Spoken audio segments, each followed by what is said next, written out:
Whoops.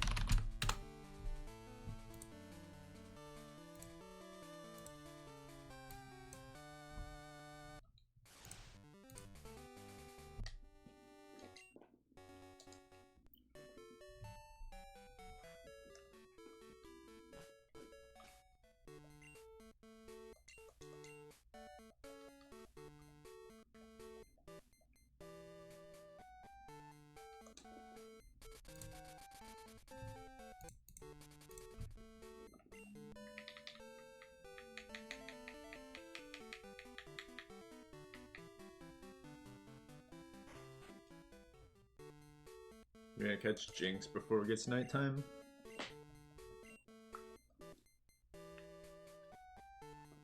It's very important.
Maybe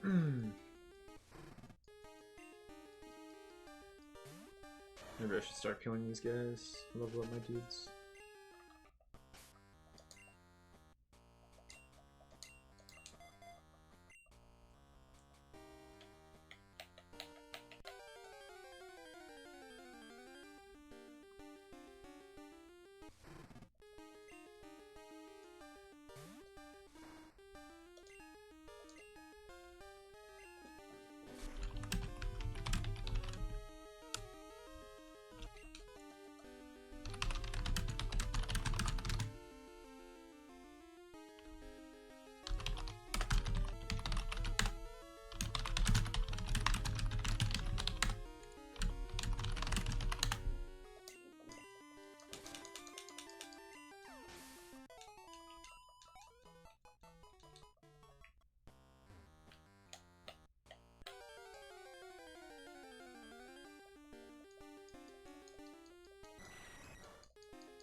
Boom.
Alright, we should start running, because can't find what I need, man.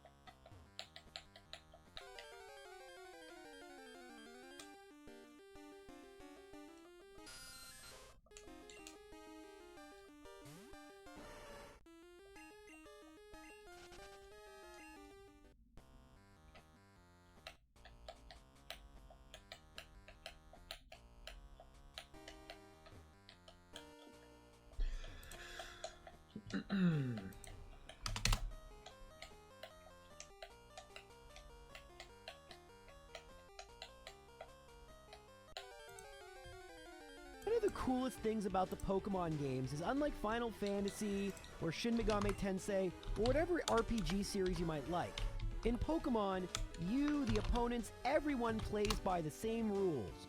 All Pokemon have the same base stats, the same move pools, and it's up to you as the player to decide how best to arrange those things in order to win, and for some people, in order to win as quick as possible. Having said that, there are instances where the game doesn't quite do that, where the AI players are allowed to play by a slightly different rule set than you or I. And, I mean, there's no better word for it than it basically cheats. In some cases, this actually makes things a lot worse for it. In other cases, it makes it better. But in any case, it's kind of interesting to look at the times the Pokemon games cheat against the player. Now, unsurprisingly, we're going to start our conversation off in Generation 1. The generation that is held together by duct tape and dreams, or at least the programming equivalent of such things. Generation 1, the AI doesn't quite play by the same rules. For example, all our moves have power points, and when those moves are depleted, we can't use them anymore. If all of them are depleted, we have to use the move Struggle. The AI, however, doesn't have power points, and this can make things a little unfair. It means that Gyarados can just spam Hydro Pump forever, Hyper Beam forever, and everyone's favorite Metapod and Kakuna just using Harden forever. Now, to be fair, this is less a case of cheating and more a case of just trying to save some memory. Not having to keep track of the opponent's moves obviously saves on space, but this is the only generation that works this way, and from Generation 2 and beyond, all opponents also have power points just like you and me. But something else opponents can do in Generation 1 is they know what moves we're going to use, and they react to them. So I've talked about in my solo runs about retroactive potions, and I've given a bit of a description, but in case you missed that, and if you want a bit of a refresher, the way the AI uses potions in Generation 1 is completely different than the way we can use potions. In order to determine who goes first in a Pokemon game, there are two things to keep in mind. The first is speed. Which Pokemon is faster when you take into account base speed, modifiers, badge boosts, etc. The second thing to keep in mind is priority. Some moves like Quick Attack are in a higher bracket. So even if your Pokemon has the lowest base speed imaginable, if it uses Quick Attack, it always goes first. Unless, of course, the other Pokemon, which is faster, also uses Quick Attack. In later generations, this has gotten more complicated, and there's a whole chart of different priority moves. But one thing that has the highest priority of all, even higher than things like Helping Hand or Protect, are items. Items always happen right at the beginning of the turn. And in Generation 2 and beyond, this is true both of us and our opponents. But of course in Generation 1, items do not work this way. Items work like their moves work, and do not have increased priority. Our items do, but theirs don't. And this is why I call them retroactive potions. Because in theory, both me and my opponent are supposed to select our moves, and then we get to see what each other picked. In Red and Blue though, if the opponent is slower than you, it decides what it's going to do after you have moved. In other words, it's essentially retroactive since they should be deciding at the same time. Now, while this might seem like a massive advantage, and if the AI were better, maybe it would be, it actually ends up being a huge disadvantage. Think about it, in Generation 2, I deal a bunch of damage, the AI attacks me, and then before I can even move again, it heals. Now, I do a bunch of damage, the AI heals, and then I do a bunch of damage again and I can get a critical hit or something, making it a lot less likely the AI actually gets to attack me at all. Anytime a Pokemon is slower, I have that opportunity for a critical hit, for a max roll, something beneficial before it has a chance to heal. So it is cheating, but it's not a good thing. Speaking of cheating that isn't all that helpful, let's talk about one of the most famous illegal Pokemon, Lance's Dragonite. Lance's Dragonite knows Barrier, but Dragonite can't learn Barrier, like at all. This isn't even something Dragonite can now learn. Well, that's not completely true. There was a Dragonite released with Barrier as a special event move, but as a legitimately obtainable Pokemon, nothing in the Dragonite line could ever learn Barrier via level up, and similarly, they could never learn it via breeding, and Barrier has never been a TM. In fact, nowadays, Barrier cannot be selected in battle since it did not make it into Sword and Shield. Maybe Scarlet and Violet will bring it back, but it's not a terribly helpful move. I mean, Dragonite's already decently bulky, and the best way to damage it is with Ice Beam, which is a special move. But worse yet, because it's coded as a Psychic-type move, if you battle Lance either with Poison Pokemon or Fighting Pokemon, Lance will just spam Agility and Barrier the entire battle, meaning you have an easy, albeit possibly very lengthy, victory. Now, thankfully, while special move, but worse yet, because it's coded as a Psychic-type move, if you battle Lance either with Poison Pokemon or Fighting Pokemon, Lance will just spam Agility and Barrier the entire battle, meaning you have an easy, albeit possibly very lengthy, victory. Now, thankfully, while Lance does have 3 Dragonite in Gold and Silver, these Dragonite do not have Barrier, so they're all perfectly legal. Bro has Maybe 3 Lance got that Dragonites. promotion in exchange for giving up his cheated Pokemon. Makes sense, right? Well, not exactly. This time around, his cheated Pokemon is actually really, really good. And this is his Aerodactyl with Rock Slide. Now, it makes no sense that Aerodactyl cannot learn Rock Slide via TM in Generation 1. But it can't. And Rock Slide does not make a comeback as a TM in Generation 2. From Generation 3 and beyond, Aerodactyl can learn Rock Slide, but those games didn't exist yet. From the perspective of someone playing these games in the late 90s, early 2000s, this Aerodactyl was just plain unfair. Consider that Rock is super effective against Ice, the type that is best against Lance, using a super effective move it otherwise shouldn't learn. Now, true, the fact it doesn't learn it is ridiculous, and yes, for the longest time Aerodactyl happily uses Rock Slide. Doesn't change the fact that back when we battled Lance's kids, he was again using a cheated Pokemon. Now, I know some of you are going to say, what about his under-leveled Dragonite? It's true. He has 2 level 47 Dragonite, and a level 50 Dragonite, but this is okay to me. Why? Because nothing ever indicates that we are seeing the entirety of the Pokemon world. In fact, we know there are other regions and other games happening simultaneous to our adventures. And sure, some of the moves we don't have and some of the Pokemon we haven't discovered, but there might even be areas in Kanto and in Johto that we just don't have access to, but Lance does. And it's conceivable Lance found underleveled Dragonite. There are tons of underleveled evolved Pokemon in Gold and Silver. There's frickin' level 3 Noctowls. There are level 7 Fearos. There are tons and tons of these things. So it is completely believable to me that he was able to catch those Dragonite at a lower level. Now, I realize the real reason this exists is because the game wants to be balanced, and they thought having 3 Pokemon at level 55 for that point would be a little too much for you to handle. But I think my way still makes narrative sense, and as we've seen in games like Sun and Moon, Let's Go, there are a ton of instances where we can catch fully evolved Pokemon that are underleveled.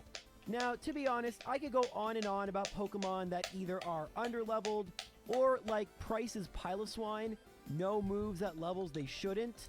Like Fury Attack is not a move Piloswine can learn until 33, but Price has it at 31.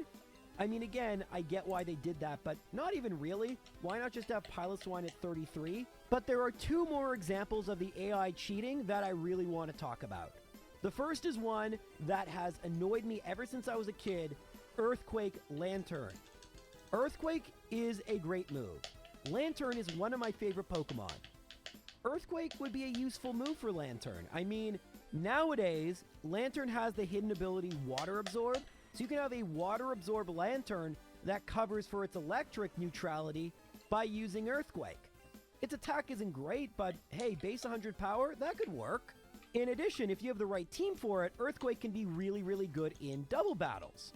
And incidentally enough, my first competitive team ever, which sucked by the way, did in fact use Lantern in double battles. And I probably wouldn't have used Earthquake, but it would have been nice to have the option.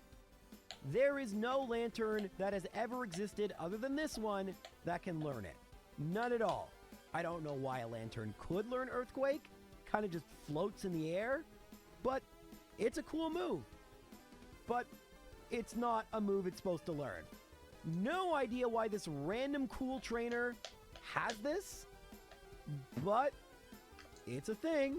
Now, originally this video was going to conclude with a section on how in Heart Gold Soul Silver, according to Bulbapedia at one time, Brock's Rhyhorn had Sturdy, which it's not legally supposed to have. However, looking at Bulbapedia nowadays shows you that Rhyhorn does indeed not have Sturdy, and we've even tested and confirmed this. This error existed on Bulbapedia for like a decade, and I'd love to do a deep dive into this and other long-standing errors, where they came from, how they got found out. Very interesting, but it's outside the scope of this.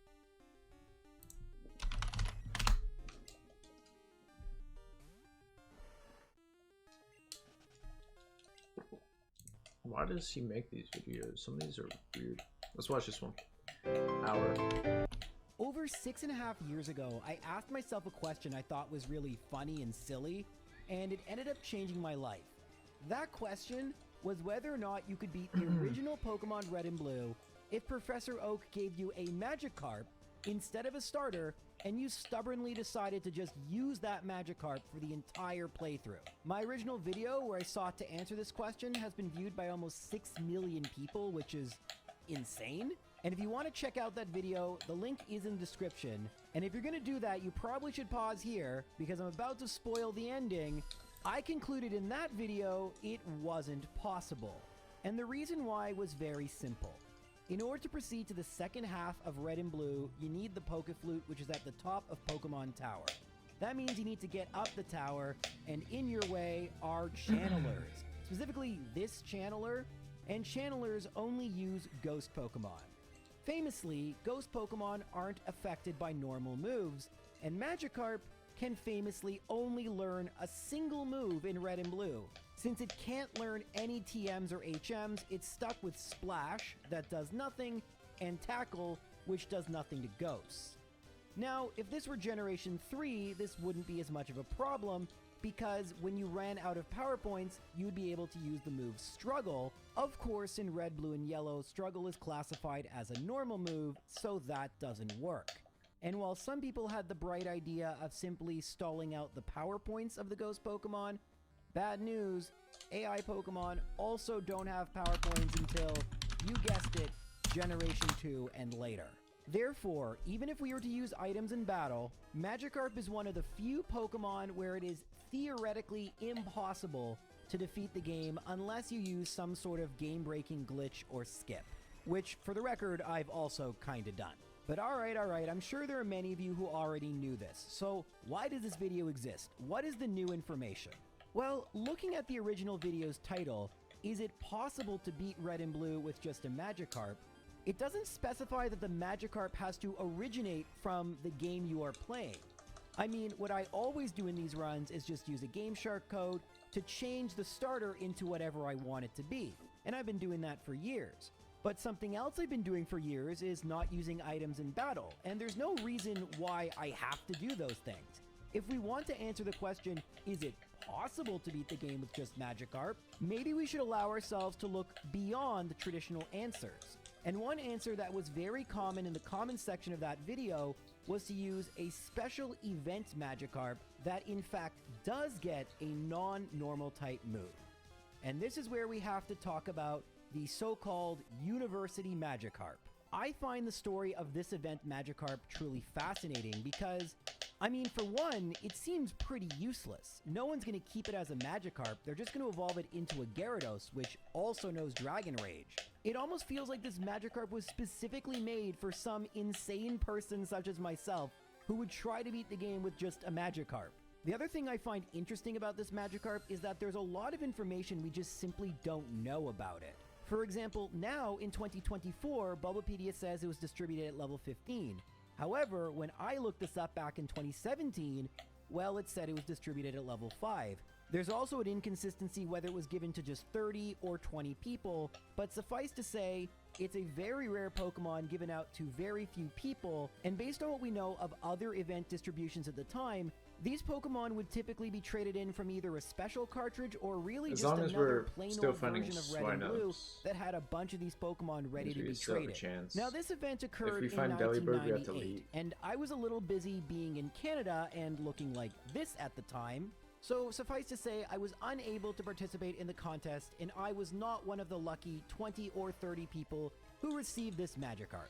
But I'm sure the question could be asked, what if I somehow was one of those people who got one of these Magikarp? Would then we be able to beat Red and Blue with just said Magikarp? Well, good news, back in October of 2018, I sought to find this out, and I just found this hard drive. So finally, more than 6 years after I did this, we can write a second chapter into the epic saga of Magikarp versus Red and Blue. So in order to set this up and make it as quote-unquote authentic as possible, I decided to start a brand new save file of Pokemon Red, which maybe if I time traveled and went back to the past is exactly what I would do to get ready for my Magikarp solo run. I picked Squirtle because why give myself an easy time, and just proceeded through the game until I got the Pokedex. As I said just a few minutes ago, back in those days, the only real way they could put a Pokemon on your game was to trade it in. And although now the consensus is that the Magikarp was at level 15 and knew Splash, I could only operate under the information I had at the time, which said it was a level 5 Magikarp that just knew Dragon Rage. Now, especially in the early game, Dragon Rage is an incredibly useful move. It's a Dragon type move, meaning it hits every single type of Pokemon, and it does 40 damage. 40 damage is enough to KO pretty much everything until, like, Misty. So that's amazing. And since Magikarp is a traded Pokemon, even though it's in the slow level up group, it's gonna gain experience faster. Hooray! Putting everything I just said together, you'll see that versus Brock, Magikarp easily knocks out Geodude, and although Onix outspeeds, it knocks it out, and we're at level 11. So we're leveling up really quickly. Seems like everything's doing super well for Magikarp.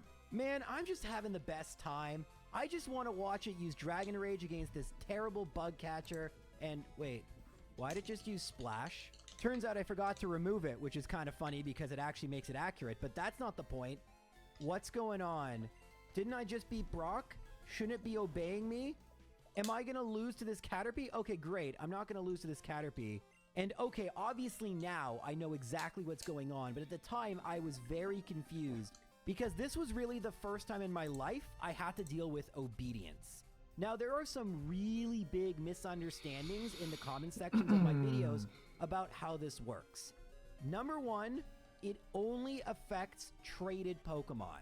I mean, that's actually not true in like Gen 9, but like up to Gen 9, it only impacts traded Pokemon.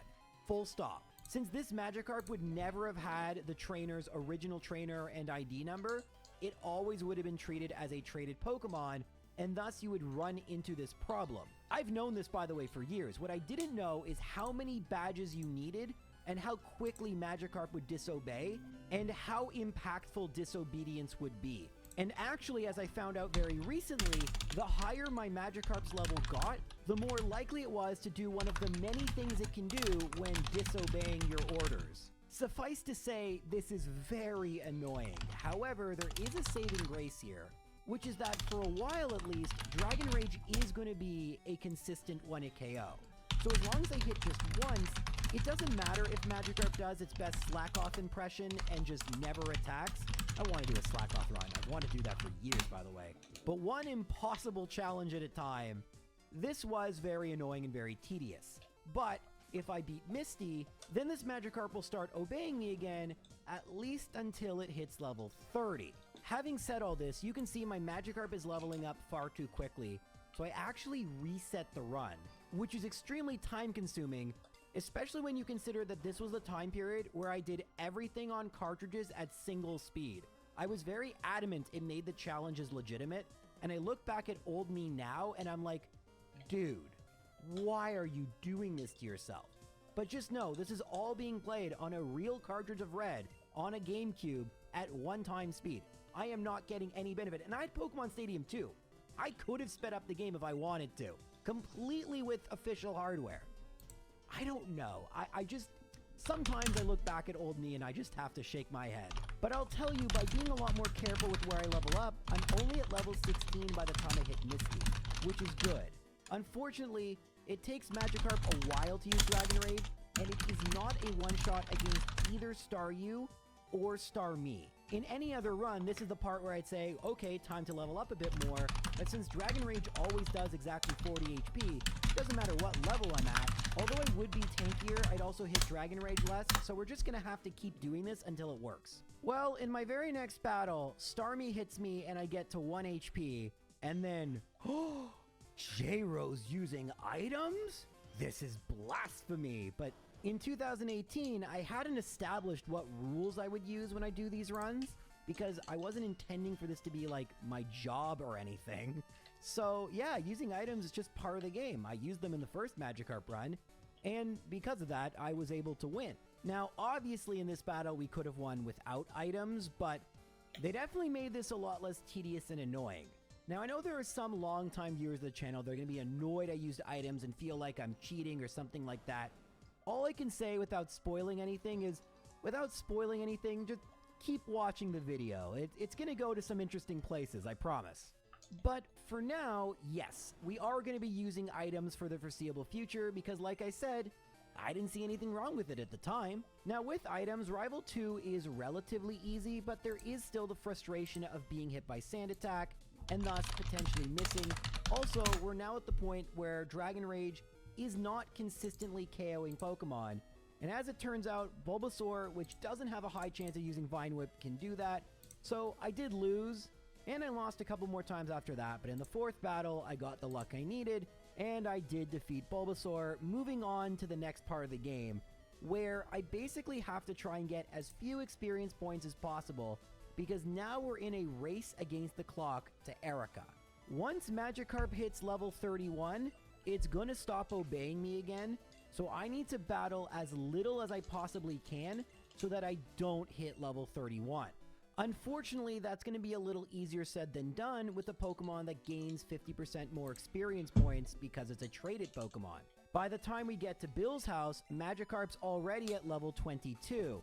And something I do want to say here is that playing around this mechanic, while kind of annoying when you don't get the Pokemon to do what you want it to do, it is really fun and is a different way from playing Pokemon than I'm used to. By the time I hit Rival 3, I'm already at level 24, and Dragon Rage now is pretty much never KOing Pokemon. It's also important to note, it only has 10 power points, so it is a bit of a frustrating move to use. We do still have Tackle to finish things off, and after knocking out Ivysaur, I'm at level 25, meaning I have 5 levels to play with between the SS Anne and Celadon where we get to battle Erica, who, by the way, is going to be extremely difficult for a water Pokemon with Dragon Rage. Well, on the level up front, I have good news. We're only at level 29 when we battle the Beauty, and we don't even level up after defeating her, which guarantees us that we won't have obedience problems versus Erica.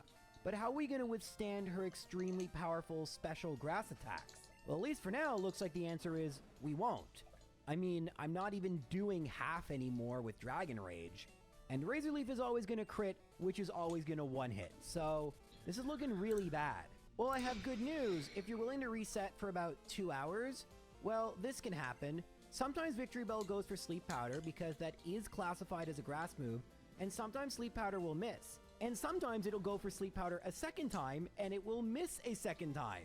Meaning there is roughly a 1 in 20 chance of getting through this fight. Sometimes you can get really lucky quickly, sometimes it takes a while. This time it took a while. Now, because I allowed for items, once we got past Victory Bell, it was pretty much an assured victory. Since we've made it to Celadon City, we have the X items like X Attack and X Special.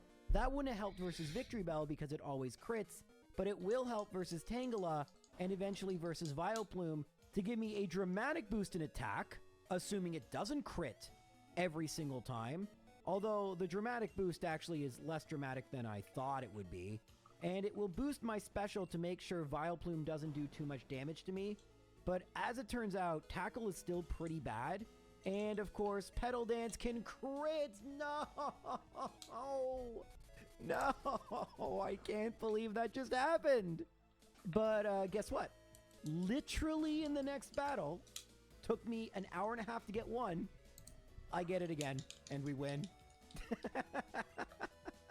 You know, sometimes the luck just do be like that. Now that we have the Rainbow Badge, we have a lot more breathing room. Magikarp will obey us until level 51. And we're very likely to go and battle Sabrina before then. So at this point, we really need to focus on our Magikarp just withstanding attacks and knocking things out, so we can be a little more aggressive on the leveling up. Now, as we battle Giovanni, at this point, you've seen my 2 major strategies I'm going to be using going forward. And to be perfectly honest with you, it actually was this run that really inspired me to stop using items, because I realized that unless a battle is super easy like Giovanni, I'm just always going to set up a ton of X items and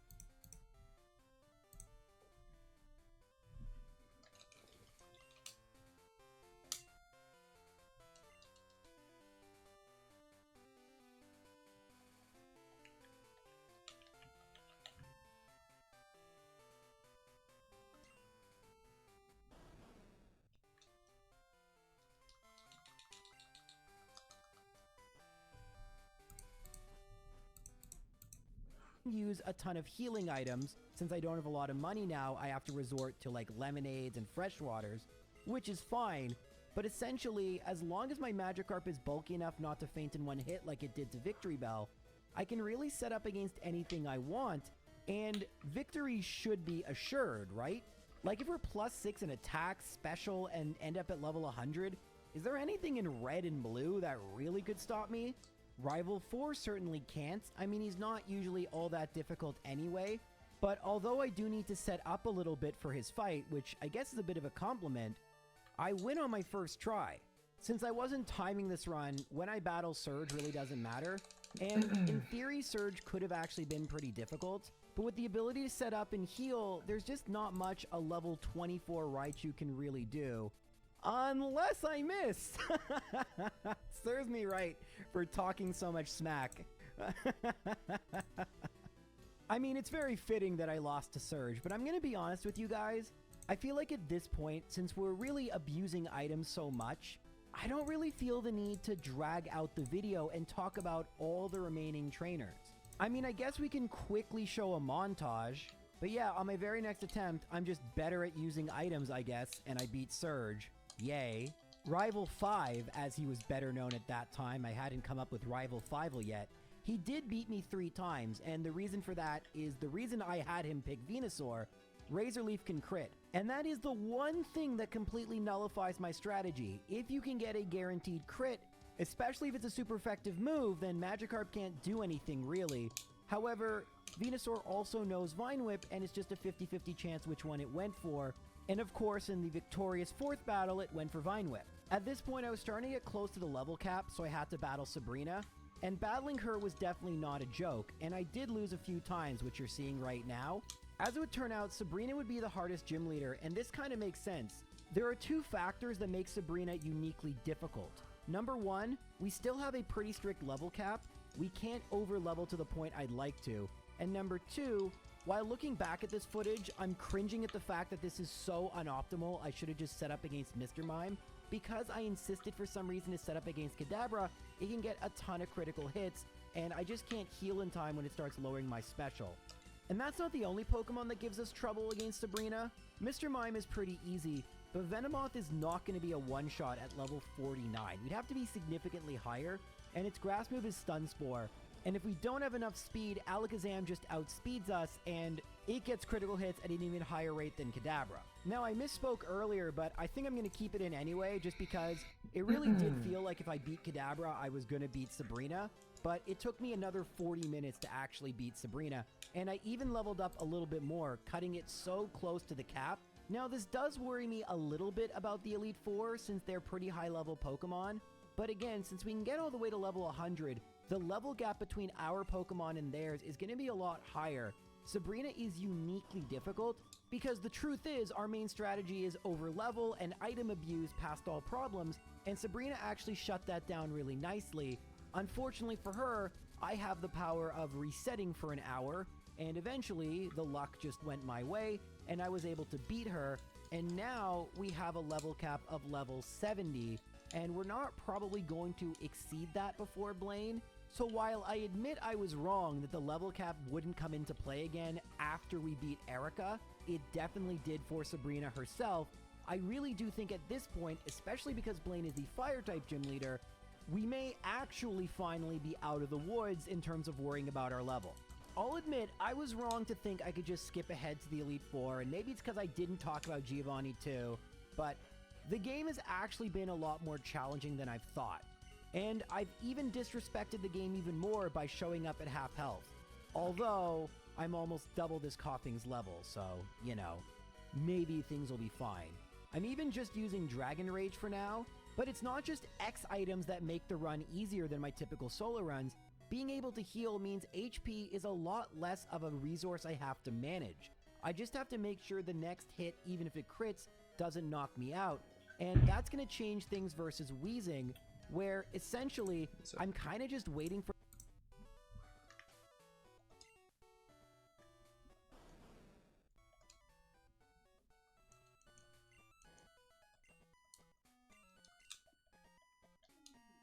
Dude is trolling.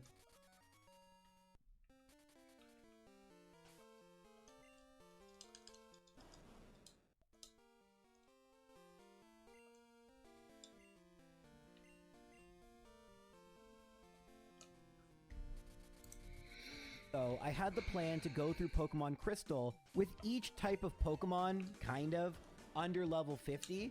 I thought it'd be really fun, but I guess I kind of forgot about it, and I forgot this video existed for a while. But after completing the Bug Challenge, evidently, I completed a Fire Challenge. Now, this is a bit of a lost J-Rose episode. I never really intended to release this one, but I was going through old streams and found it.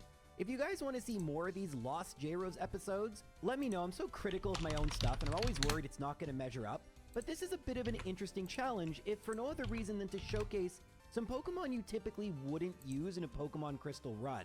I mean, one of the most interesting things about Fire type that jumps out to me and why a Nuzlocke with just Fire type would be totally brutal is because in Pokemon Crystal, there really aren't that many Fire types to choose from, as you're going to see.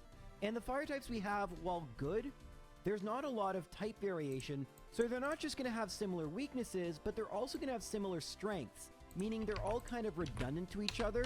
So I have to try my absolute best to give each Fire Pokemon kind of its own individual role, even if they don't really have anything that special about them. It's probably easier to show you what I mean than to tell you, so let's dive right into this run. I'm going to get to the first gym leader, but you may not know that in Pokemon Crystal, on Route 36 just to the left of Violet City, you can find Wild Growlithe. Now in a Nuzlocke, these things are brutal because they have Roar, but we're not doing a Nuzlocke today. I just kind of prefer the strategy and figuring out how to best use these Pokemon, as opposed to the stress of constantly resetting. And resetting, especially in a hardcore Nuzlocke, would become very, very necessary, because Fire types don't actually have a really good matchup versus Falkner. Now, you might not actually notice it from this battle, but the big reason is that while my Growlithe is going to be at level 9, you're going to see that my Cyndaquil, ooh, nice burn there, is actually going to be, well, I have to wait for Growlithe to faint, and that's another really clutch burn. Man, this would work even as a Nuzlocke. That's really lucky. But my Cyndaquil was at level 12, and that means, well, I kind of wish I did this one as a Nuzlocke. This would have worked really nicely. In fact, I actually did try this 7 times and kept losing this battle over and over again. And it's very, very deflating because the early part of the game, especially finding the Growlithe, takes forever. But yeah, Falkner isn't that bad when you get some clutch burns. But typically, Mud Slap does enough damage and lowers your accuracy to the point where both your level 9 Pokemon faint. For the record, I did get pretty far into my Nuzlocke, relatively speaking, and I'll talk a little bit about it. But I do prefer this challenge because, especially with Fire types, being under level 50 is actually kind of hard because there aren't that many Fire types. So it's a bit of a different way of thinking of the challenge, more looking at how these pieces fit together optimally, less, oh my god, am I going to faint? Ah, I gotta do this again. And to be fair, despite the fact I have publicly said how I don't like Nuzlocks, I have given them a fair shake, and I will maybe do another one day. Okay, that's it for J-Rose Discusses Nuzlocks. Time to go to the second gym, which, regardless of how you do the challenge, is going to be very easy for Fire types. We still have just Cyndaquil and Growlithe. Like I said, not many Fire types, although after we beat Bugsy, we will get 2 more. At this point in time, we do have Quilava, which with Ember will one-shot both Metapod and Kakuna. And now Scyther comes out at level 16, so we're at equal level. And as you'd expect, Fury Cutter just doesn't do enough to me. I don't think we were expecting this one to be difficult, but shocker, it wasn't. Rival 2 could be a lot harder because he has the Croconaw. So Ember will 2-shot, it's annoying that we just got paralyzed there, but it will 2-shot Ghastly. Now I have to figure out what to do, and I just get absolutely annihilated by Water Gun. I do have Bite on Growlithe, but that does nothing. So as I just said, this is going to be a lot harder than Bugsy. Since my last save was before Bugsy, I actually used Growlithe to beat it this time. Thus, it's at level 15, and its Bite one-shots Ghastly. Water Gun does over half. I go for Bite, it's a speed tie. And now I just need Quilava now at level 15. I'm going to go for Leer and Swift, and that is enough to actually knock out Croconaw. I have over half HP after I level up, and although Zubat tries its best to confuse me, we are able to beat Rival 2. I'm lucky that I actually didn't save after Bugsy, so we could level up the Growlithe. That definitely really helped. But as I said right at the beginning, both of them being mono Fire type doesn't really provide any useful swap in or resistance to something like water. But now it's time for the most tedious part of this run, the part where I need to get Magby. So the easiest and best way to get Magby is by the odd egg, but the odd egg can be lots of different things, and there's no way of me knowing until I hatch the egg. So I can quickly dispatch Camper Todd. Probably should have saved before I did that, but then I can just bike back and forth and back and forth. You actually want to bike on the right-hand side, but the egg hatches, it's actually not the right egg. That's the Togepi egg. This egg takes a whole lot longer to hatch. I should mention, I found a way to kind of completely unbind the speed up, so it'll just go as fast as possible, which wastes a lot of in-game time, but makes this way less tedious. But although it's a little hard to tell what's going on, I think you can see when I check the egg just how long it takes. Unfortunately, the one thing about speeding up to this degree, it's very easy to accidentally go into buildings, or just because a slight tap of left or right, which is unintentional, but on a D-pad it can happen, you just go into the wrong spot and then bam, you're not where you're supposed to be. I got really lucky. It only took my third egg for it to be Magby. 12% overall for Magby and a 2% overall for a shiny Magby. If we got that, it would be a much better Magby. The DVs of a shiny Pokemon are much better than the zeros across the board for the non-shiny. But Magby slash Magmar are still very decent Pokemon to use, so I'm happy to have them. I battled every trainer I could before battling Whitney. Quilava's leveled up a little bit. It's at level 18. I'm going to use it versus Clefairy, but the real concern I have is Miltank with Rollout. I mean, it's just going to destroy my whole team. I do have Smokescreen to try and mitigate, because it can miss already. Now, my so-called strategy was to try and use Dig to avoid rollout stacking. It did not work. And so now all I have is Magby. Magby gets some useful punching moves like Dizzy Punch, and there is a chance I could paralyze, but 1 stomp, 2 stomp, and that is it. Not the best first attempt at Whitney. And can you imagine blacking out there? That would just be terrible, because the battle, if things go right, can go much better. I mean, Clefairy uses Metronome, so what it does is completely random, and we only get 3 damage against us in this battle, which is great. Smokescreen is such a lucky strategy, and I go for 2 of them, and then I just start going for Ember, hoping for a burn. It is only 10%, but if we get the burn, that really makes things easier. Now I just have to KO Miltank. Here we go.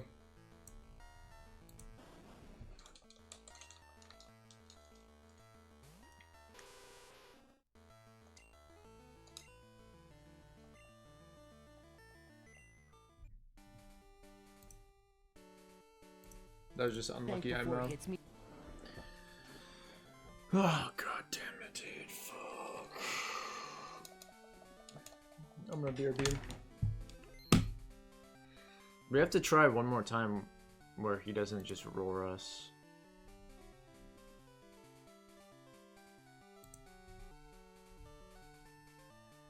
Lovely kiss. Might be what we wanna do first.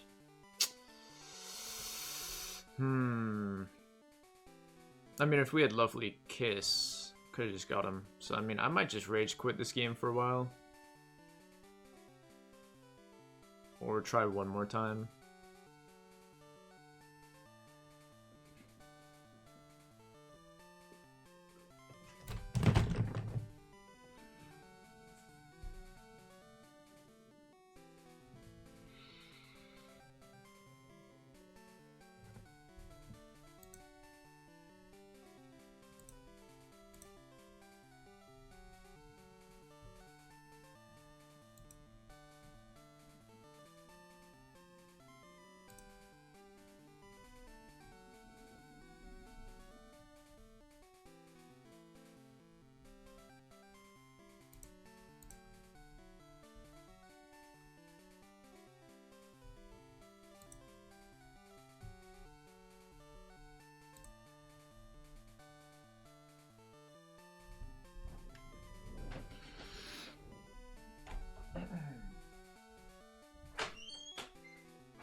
Shoot.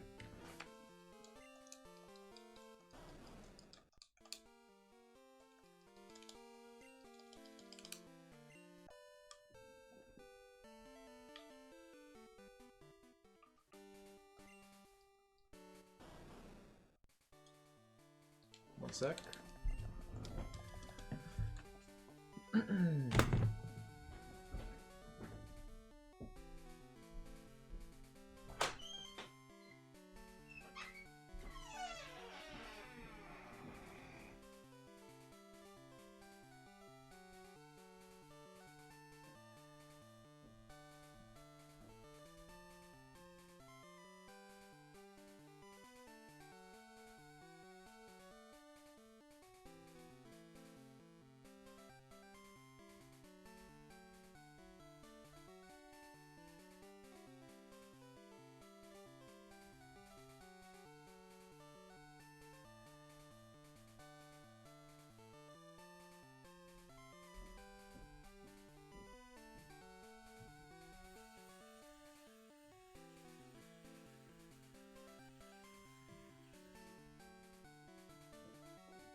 Did I forget where I was or something?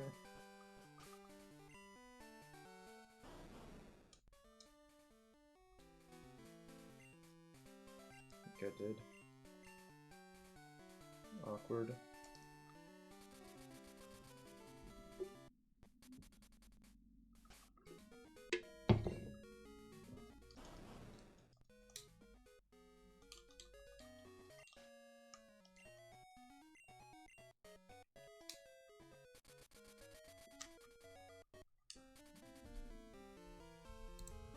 Me too much, but it does have milk drink. Of course, if I get the burn, it's over. And although this is going to be annoying, eventually, especially with burn damage and the fact it's not hitting me, I do think Magby's going to take it out. This battle took me about 20 attempts, which is pretty terrible, and I could have leveled up more if I really wanted to. I think it goes without saying just how brutal this battle would be as a Nuzlocke. And if you're wondering how I managed to get past that on one attempt, well, there is something else I could have theoretically done.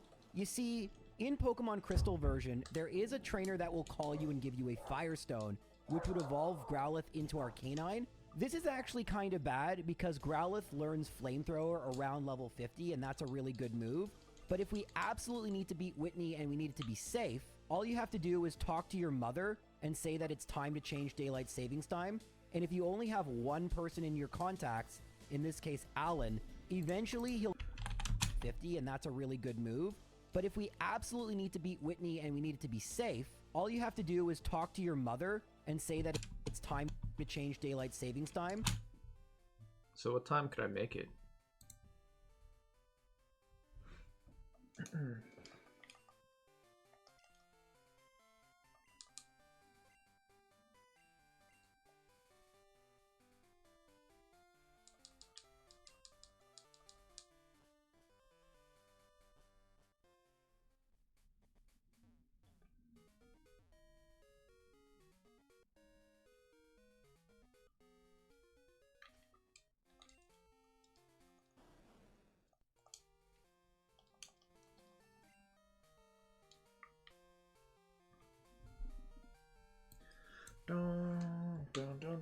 dun, dun.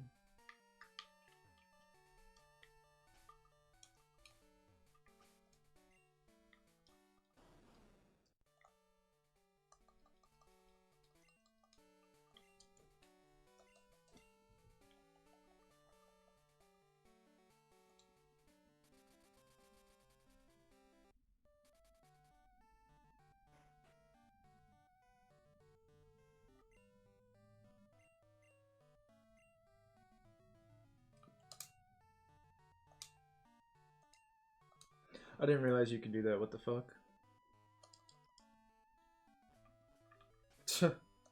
Shit, dude.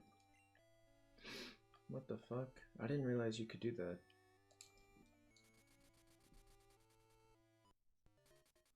See if we can catch Jinx.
And if you only have one person in your contacts, in this case Alan, eventually he'll give you the Firestone.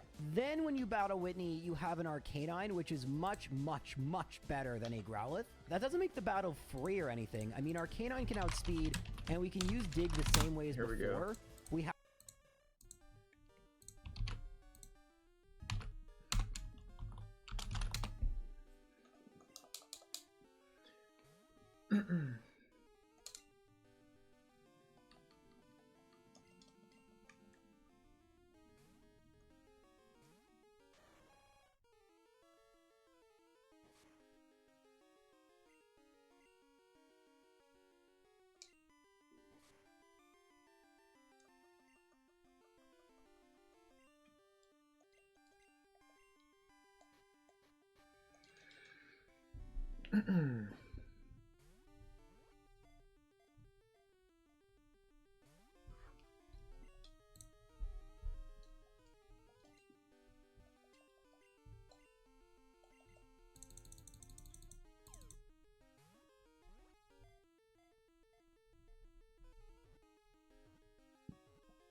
Cool.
Yo, what's up? Magical fails?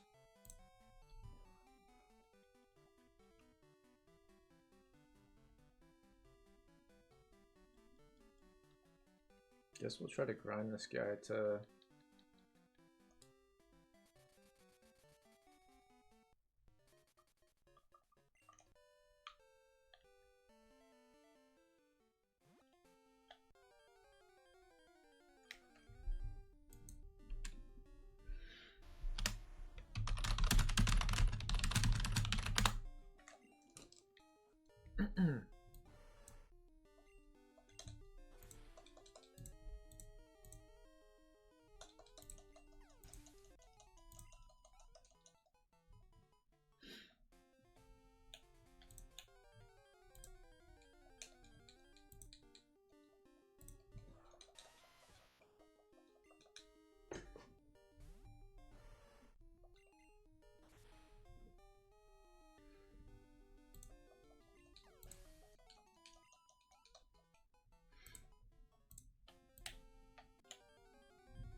We will do the battle tower soon.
All right.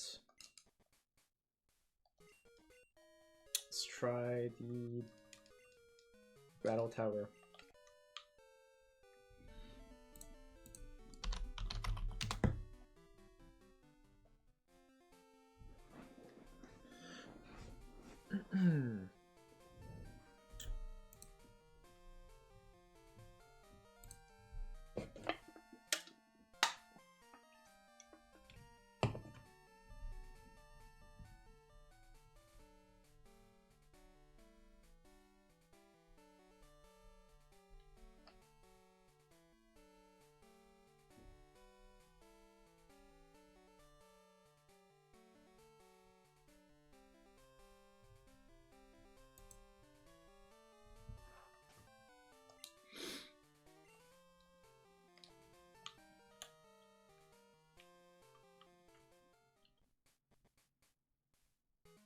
I think it's in different. I think it's in Goldenrod. Yeah, what was I thinking?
Guess it's Olivine.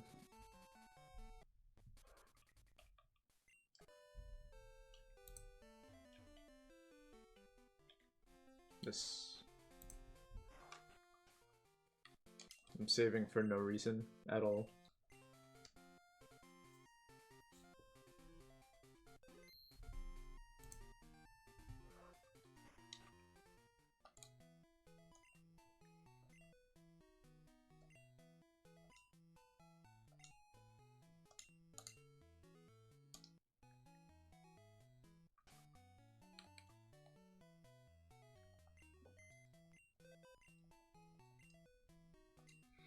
I think Snorlax will actually be good in battle tower.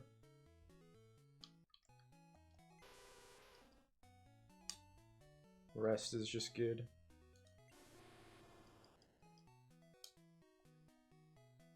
Snorlax, JPEG. I'll go with Top Mangler. I think he's legit.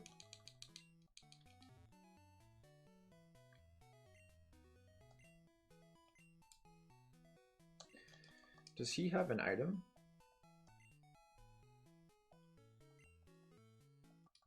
Focus band could be good for him. I'm just gonna wing it though.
Hyper beam.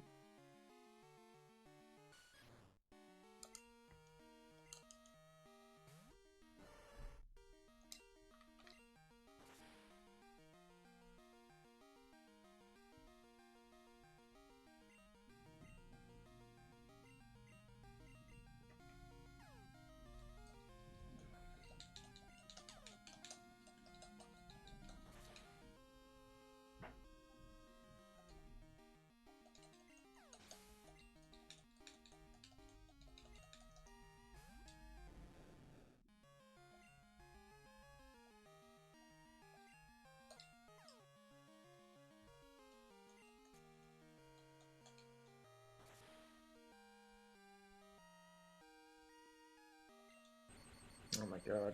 Confused and paralyzed. That fucking sucks. This sucks. Ugh.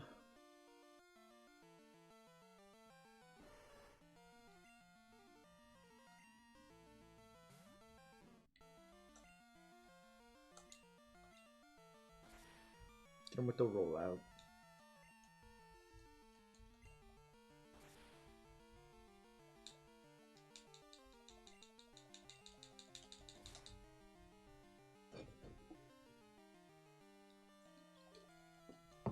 Crit? Dude, this guy has all of his fucking luck going for him. Seriously.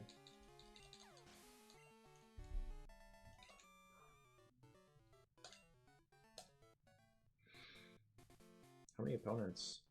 Like, seriously.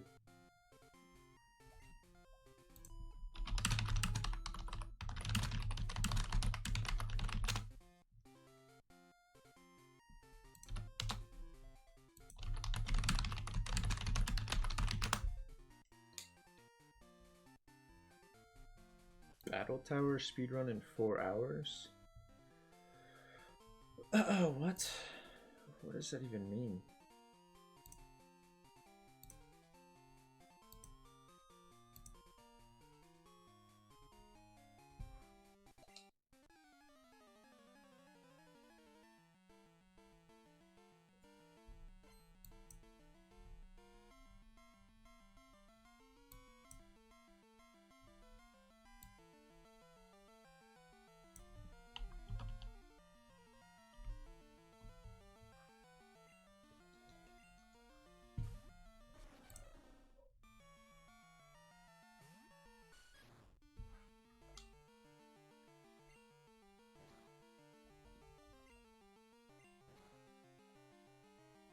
Do you really have to open up with him?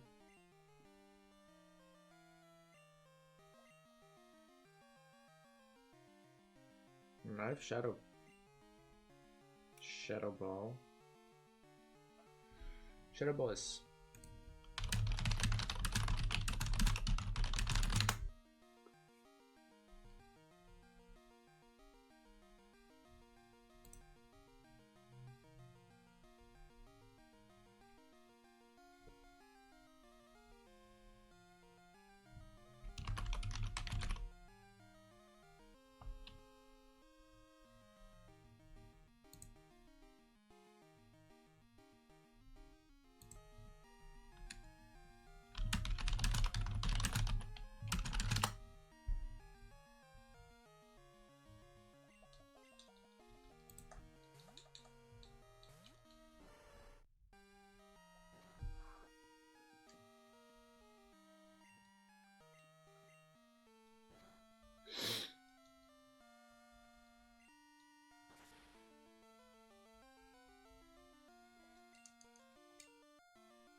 Goodness me. You might have something to wake him up.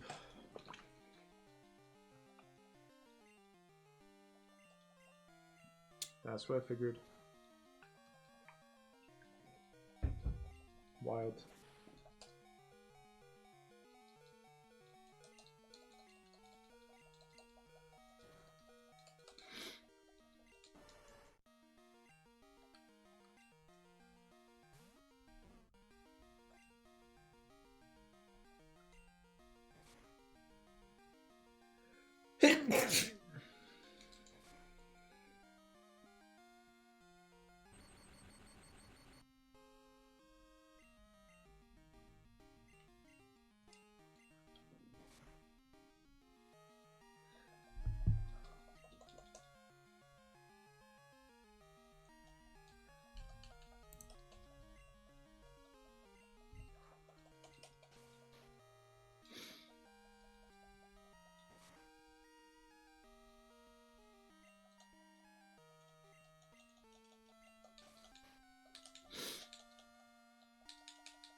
Maybe bad time to use that.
Not bad.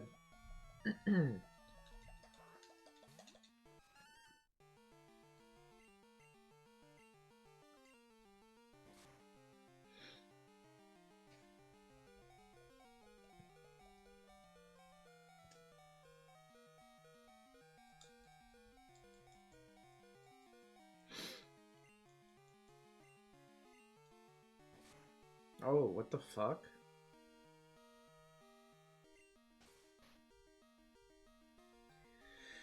This guy probably has like hypnosis or something.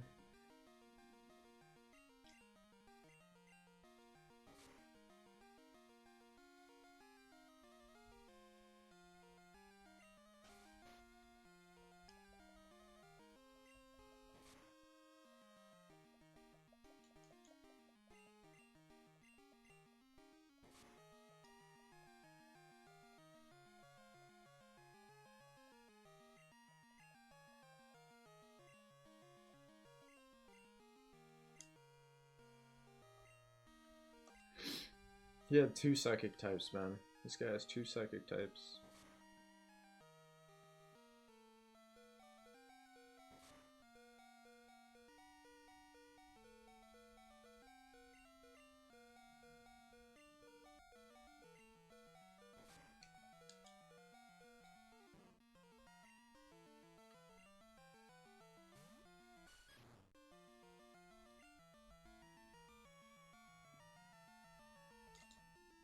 Of course he has Psychic. I thought he'd use Earthquake for some reason. I don't know why I didn't use it on Snorlax. Shit, man.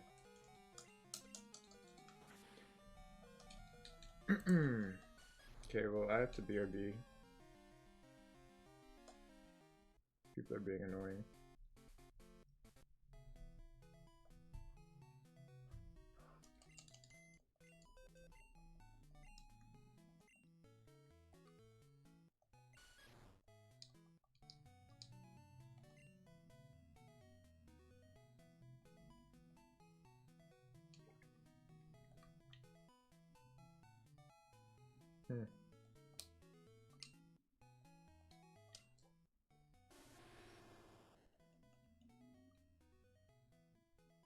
Can't have the same item, which I think is just so dumb.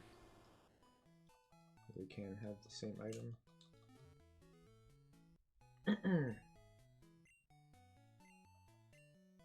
Yeah, that's silly.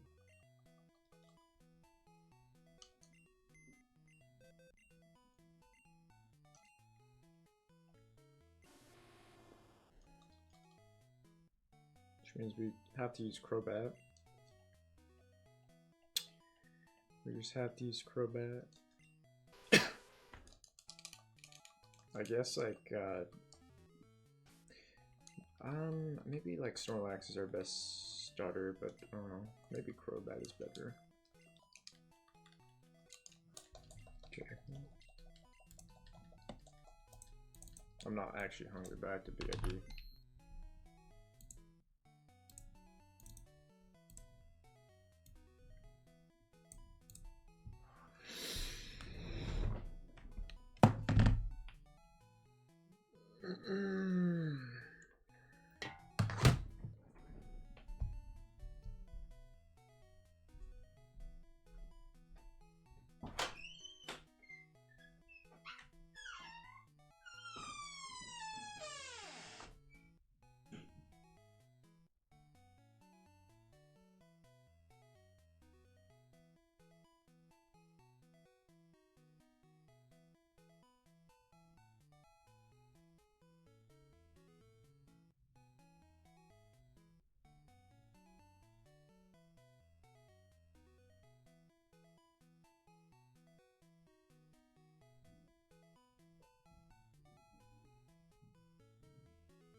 This guy is insane.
Okay, we got back after that brief grief.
Slow computer, because I have so many tabs. Let's try it again.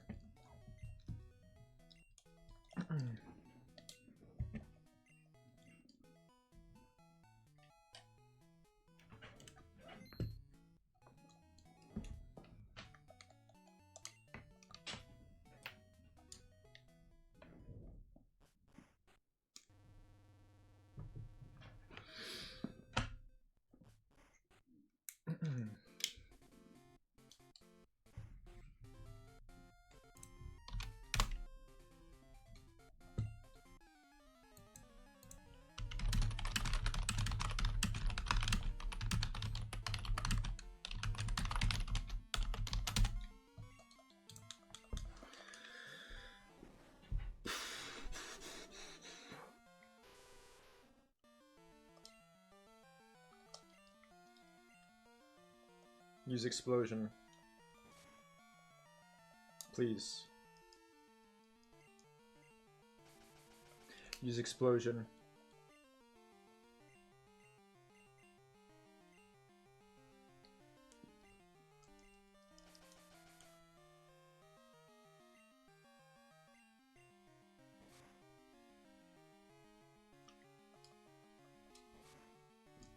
There you have it. I tried. They're too smart.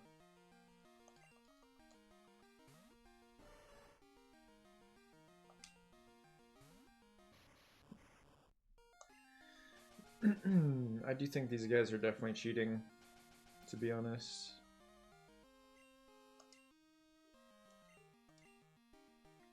I'm actually just gonna pray that I, like, outspeed it. No, I didn't outspeed it. We might have lived, though.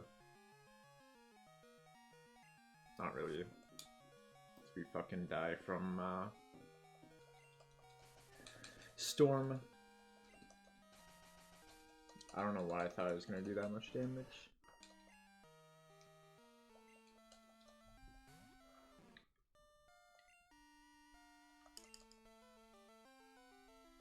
Perfect.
God damn it, dude.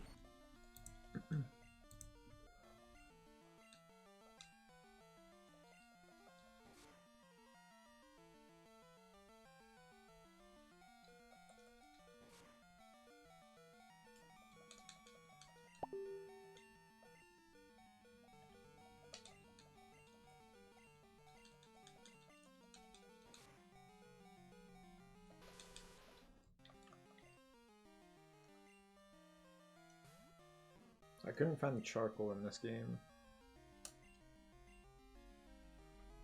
Why is it missing, dude?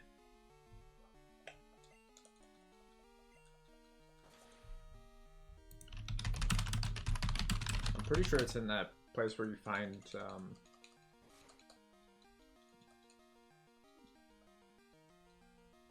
right, we need to go to the charcoal maker's house so I can use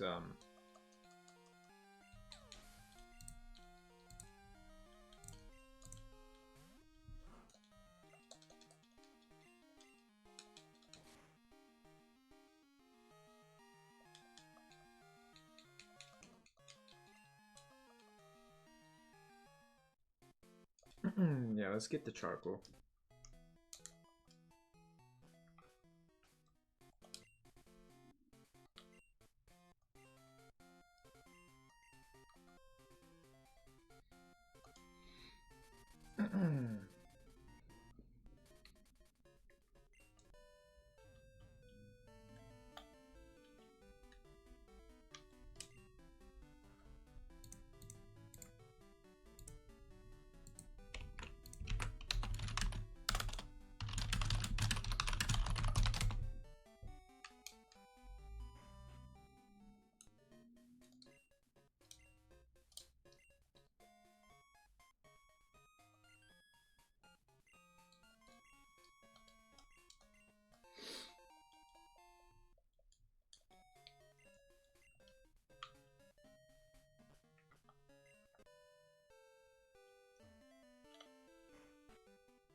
We need to fly with him. That's funny.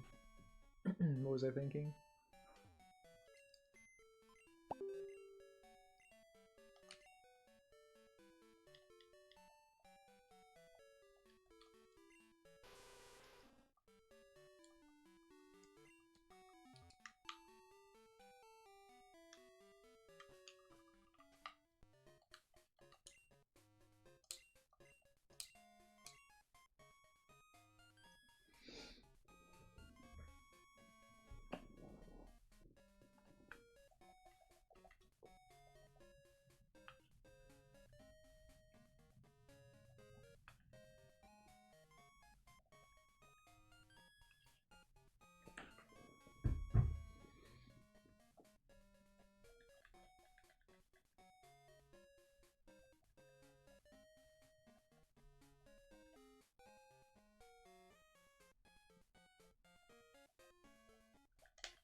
Shit, man.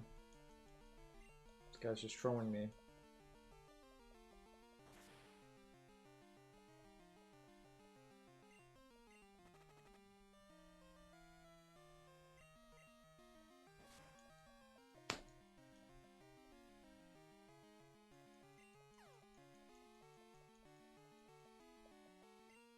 That never hits, man. What's the deal? It never hits. I should have used Crobat with poison, to be honest. Or I should have taught it toxic. I don't have that anymore, though.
I'm just getting trolled, man.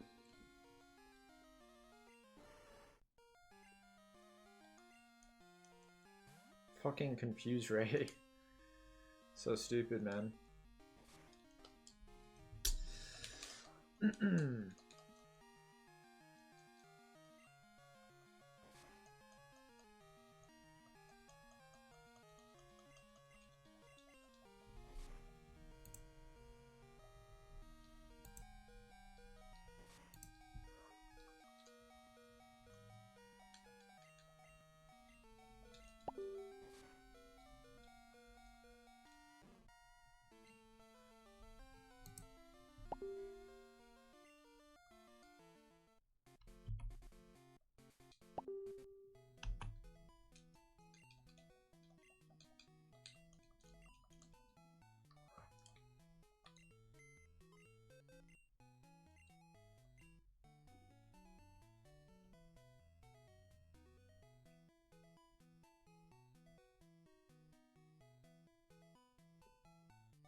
Don't know if Chadmeister has what it takes.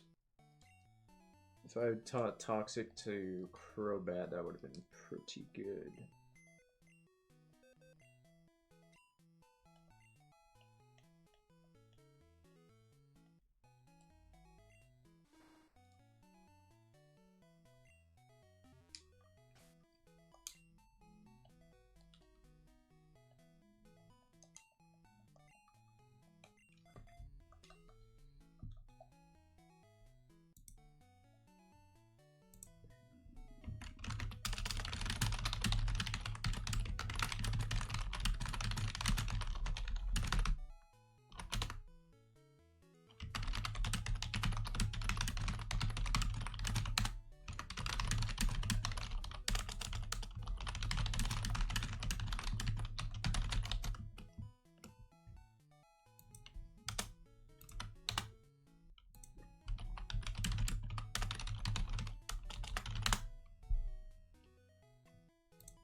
Hidden power? The fuck?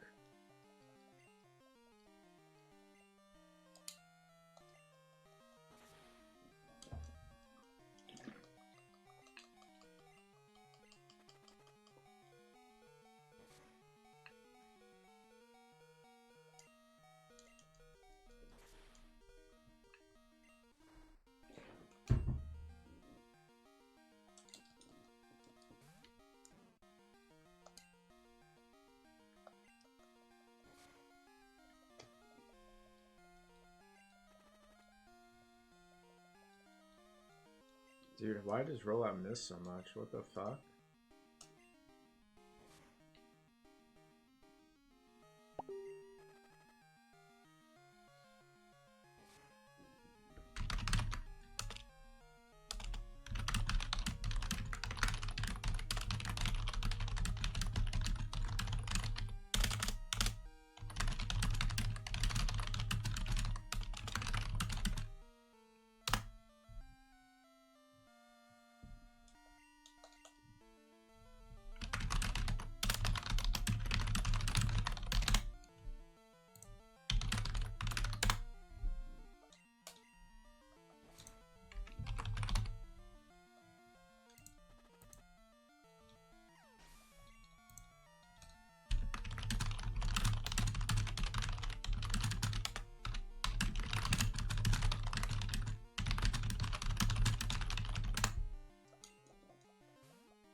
Shit, dude. He had that up his sleeve.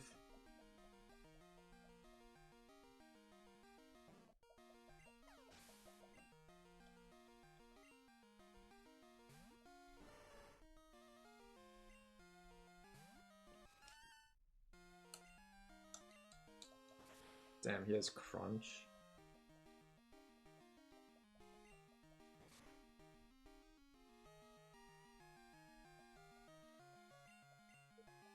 I actually have to pray for Quick Claw or a crit. He does have Quick Claw.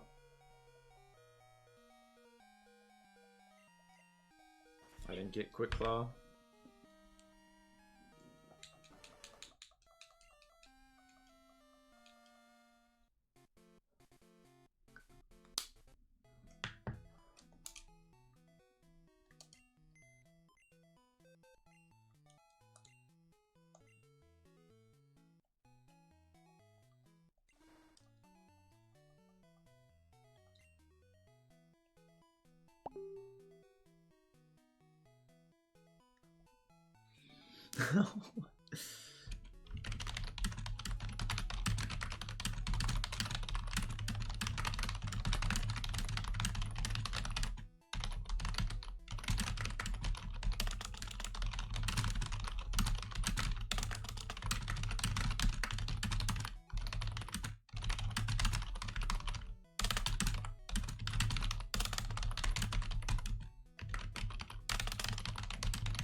Dude, why the fuck does he miss?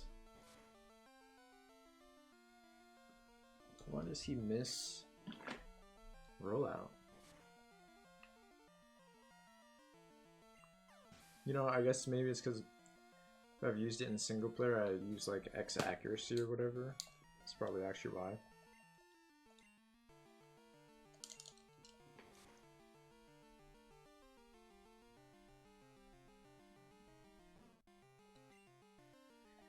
We don't have shit, man. This is so bad.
Dun, dun, dun, dun, dun, dun, dun. Good start.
Why does rollout miss so much? It's insane, bro.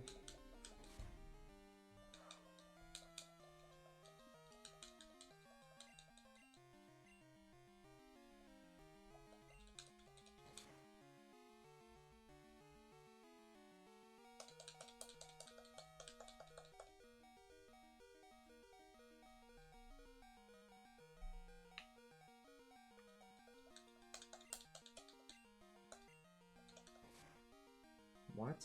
He has Dream Eater?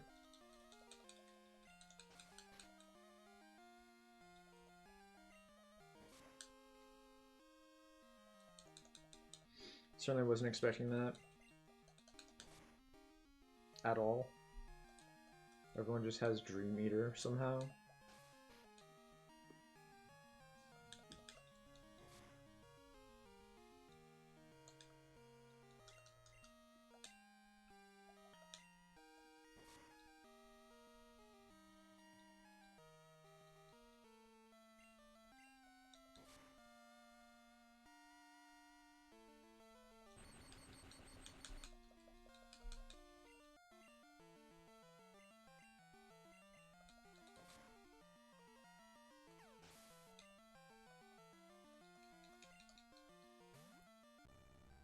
Dude has fucking Articuno?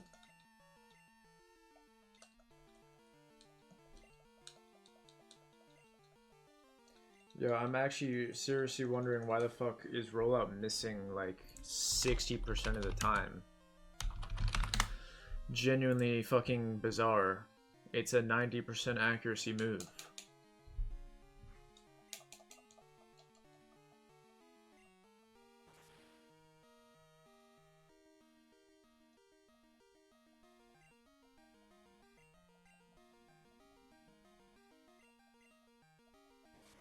Seriously, why is it missing so much? What the fuck?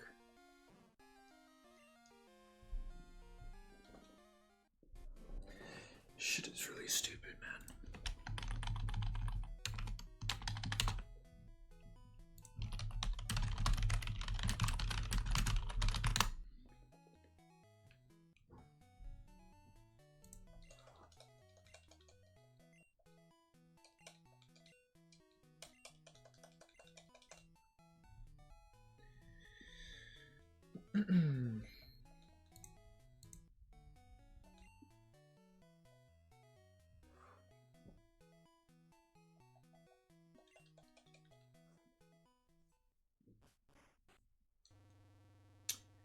um,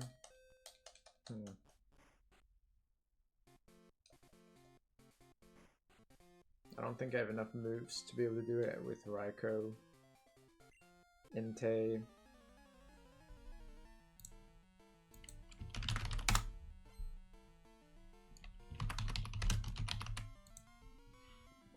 Like, what does he learn in Gen 2?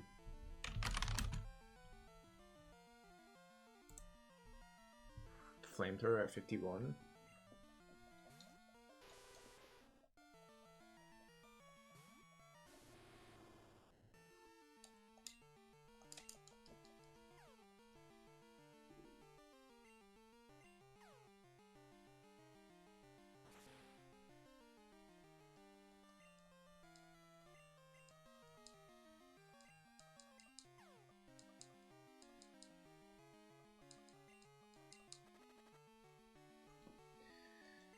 Dude, what the fuck?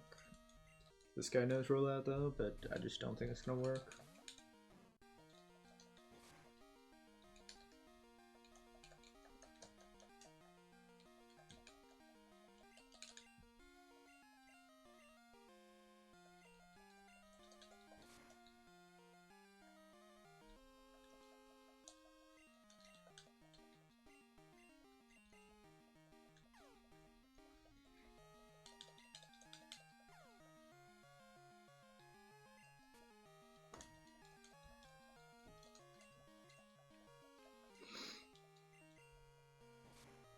Dude, stop fucking using confusion.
Maybe I should always start with JPEG, I don't know.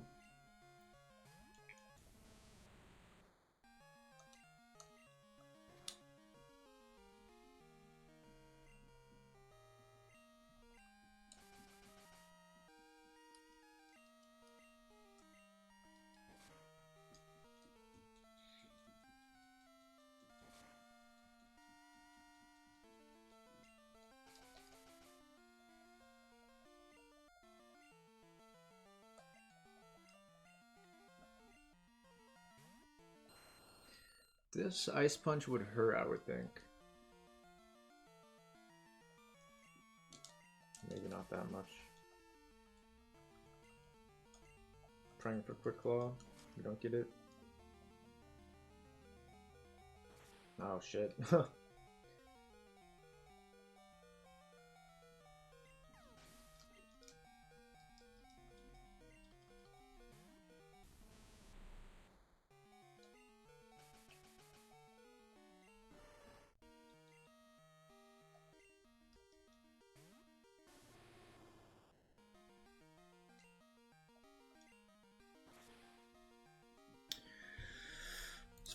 Is Fire Punch 100% hit rate?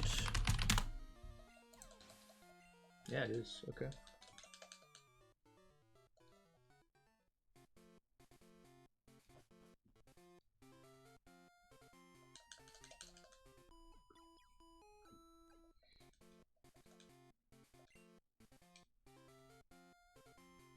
What if I said no?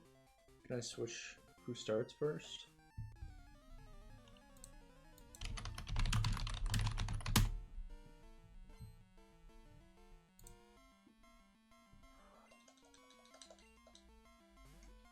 Seems like it's a good starting.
He's got Thunderbolt. Damn.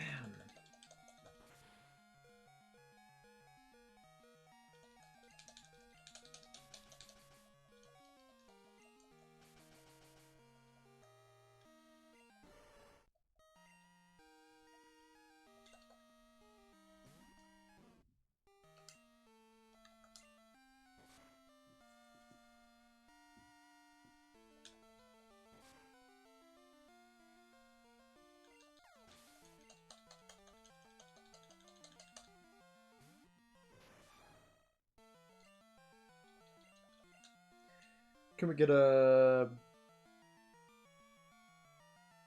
paralyze? Shit, dude.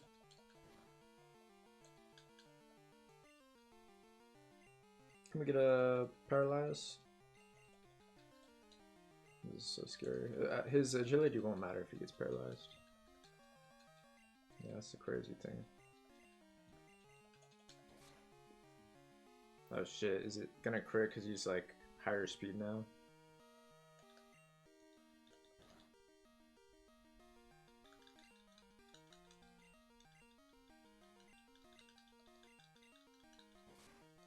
Wait, he's stupid. I get to hit him for free now. 4 times effective.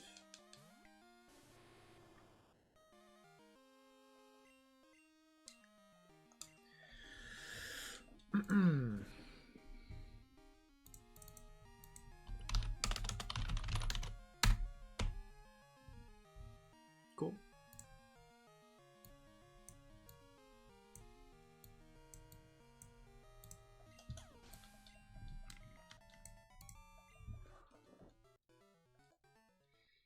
That you are, sir.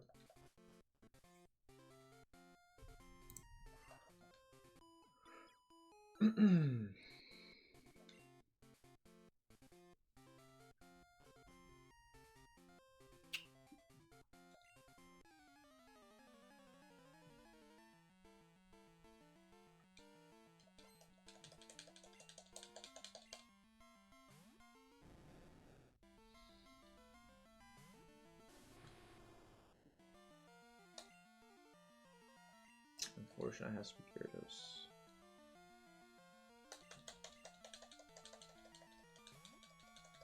We have to roll out on him, but it's such an RNG move. Isn't that guaranteed paralysis?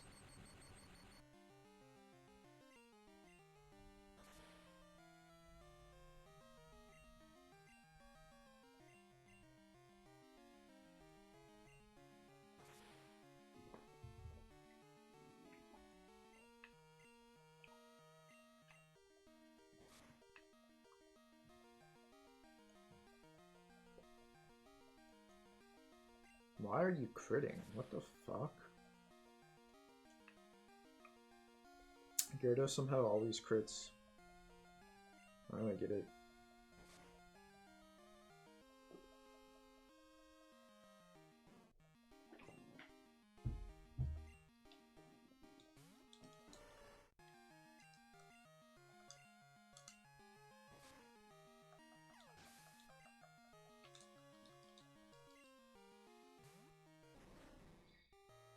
Seems dangerous.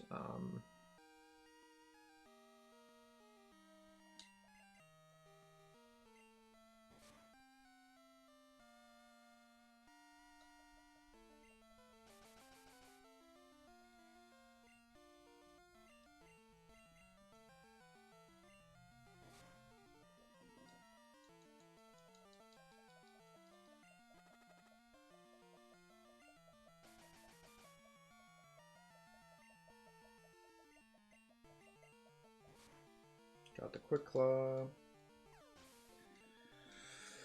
Who's next? Third trio, huh? He might get me with the very fast death with Earthquake, and then my fucking next guy is screwed. Sludge Bomb?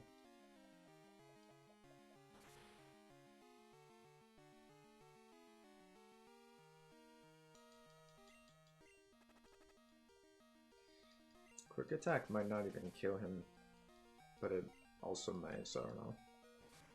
He has to recharge, so he gave up his life.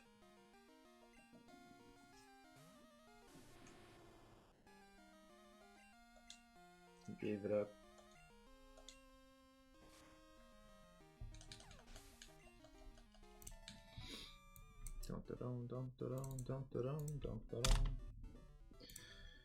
Guys, it's possible. We might not even need an interesting team or whatever. I shouldn't say anything.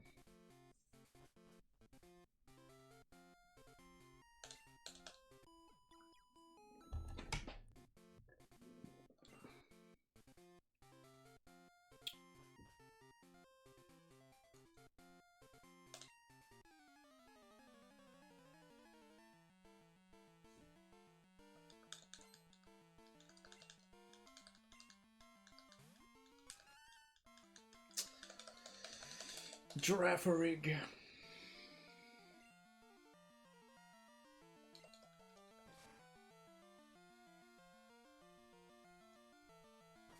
There's an Earthquake. What the fuck?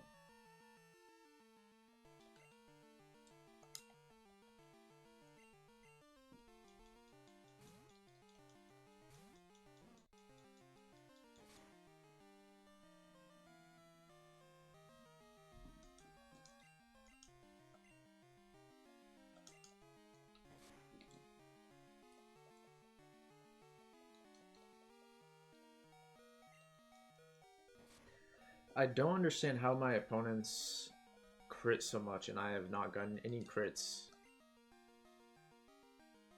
Fucking baffling, man. Why do they crit so much?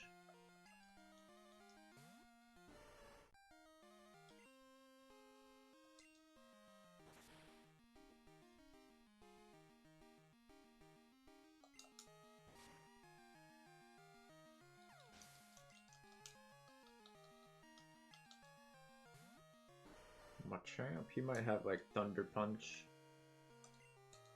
Yeah, he does have Thunder Punch. Can I get Quick Claw? No, he is Leftover, or he is Goldberry.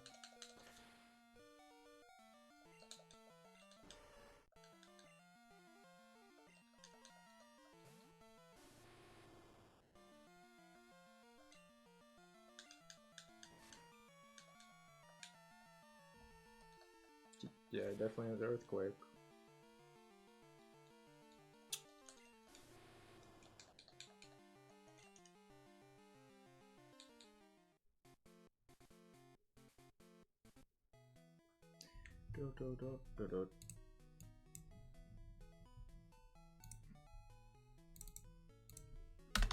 What is with their fucking critical hits? I'm trying to understand that. How do they always do that?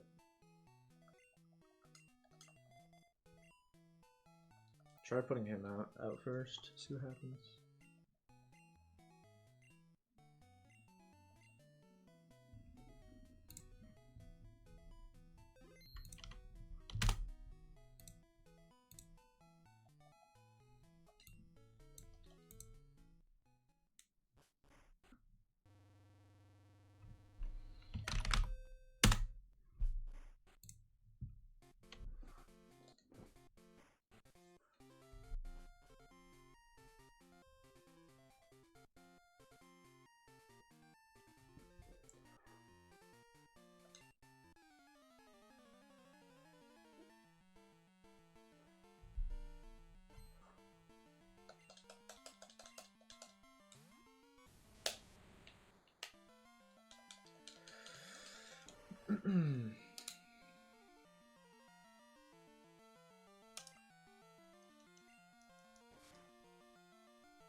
definitely has crunch.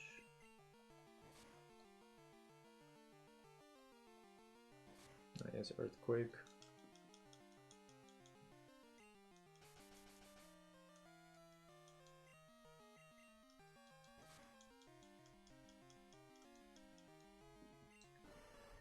Why do they crit so much? I'm actually so confused by that.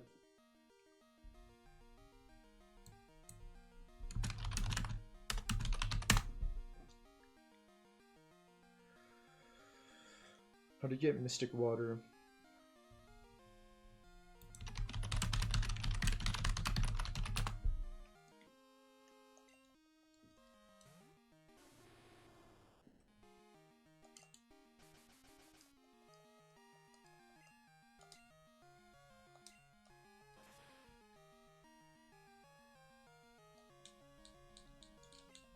Oh, we got a crit. I don't know if it mattered there.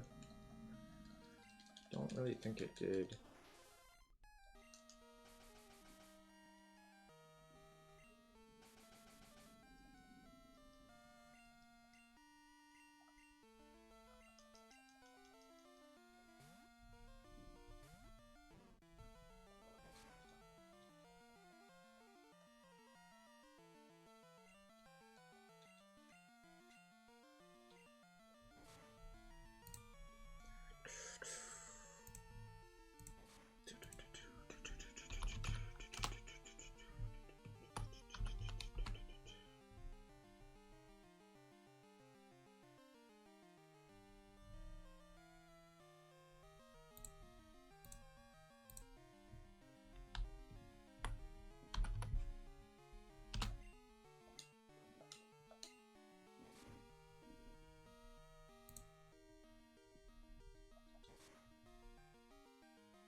Why do we get crit so much, man? Why do I get crit so much in the battle tower?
I was gonna.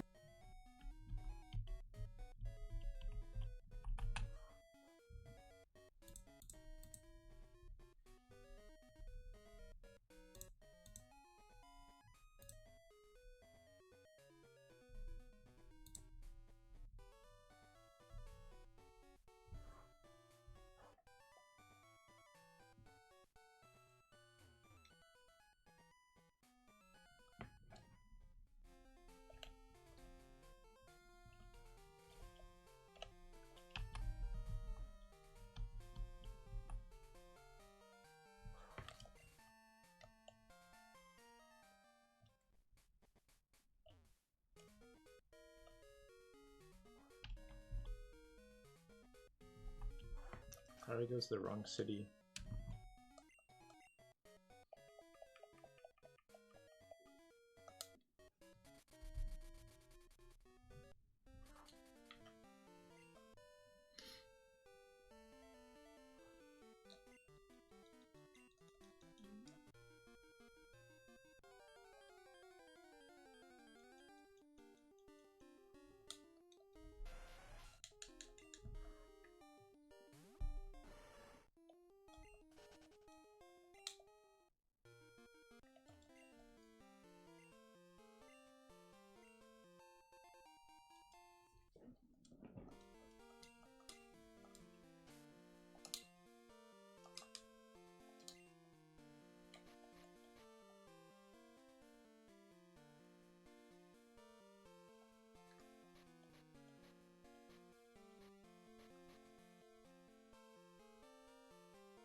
Boom, boom, boom.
What the fuck?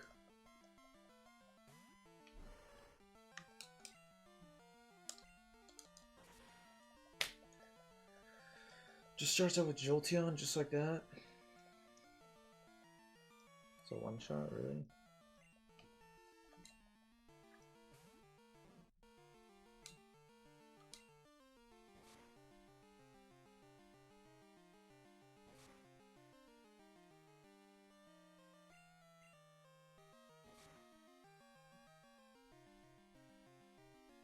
Why are you getting crits, man?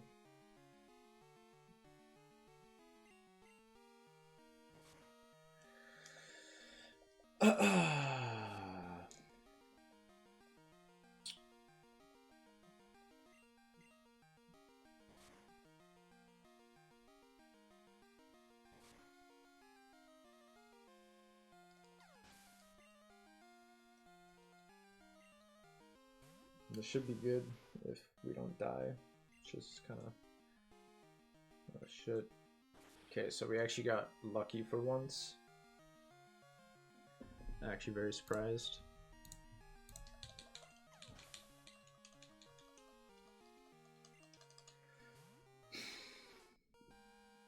It's not good for our next Pokemon at all.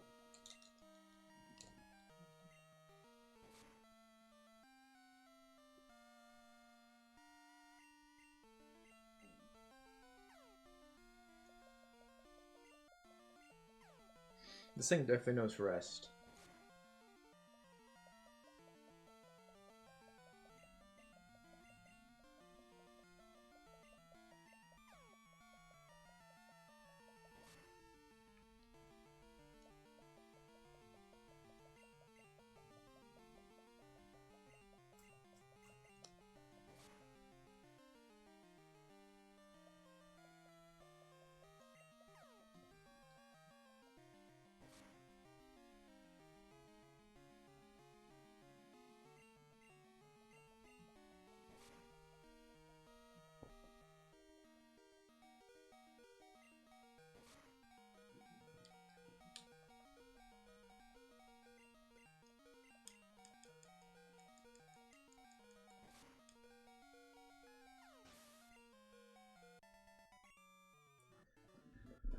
One trick one.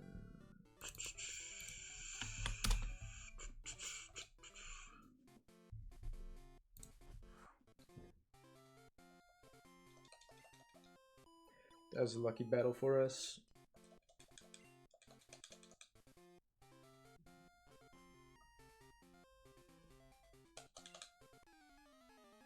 What the fuck? Why would you say that?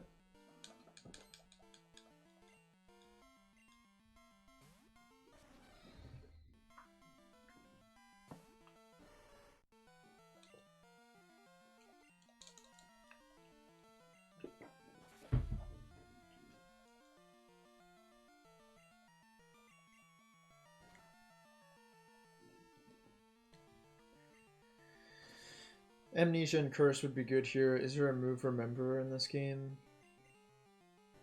I haven't seen those things.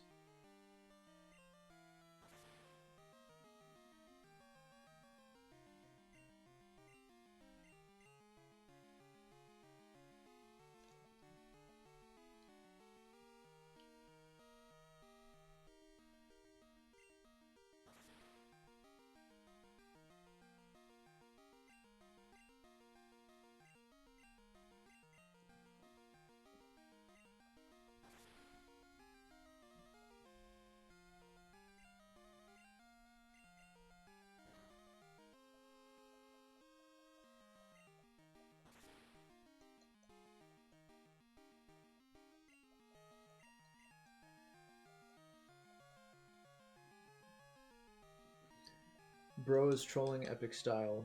Yo, what's up, dual sword?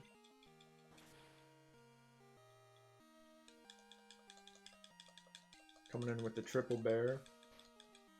Pink bear, of course.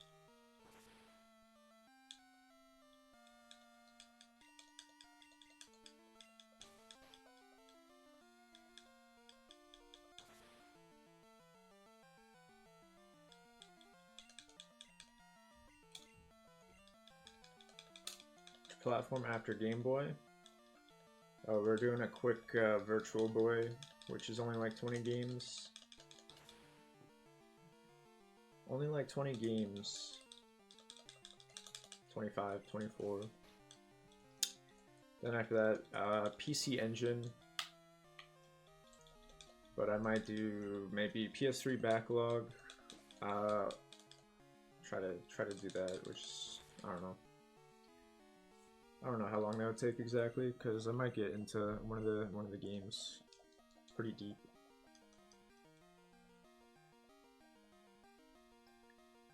So I might also want to finish my Switch backlog before the Switch 2 comes out.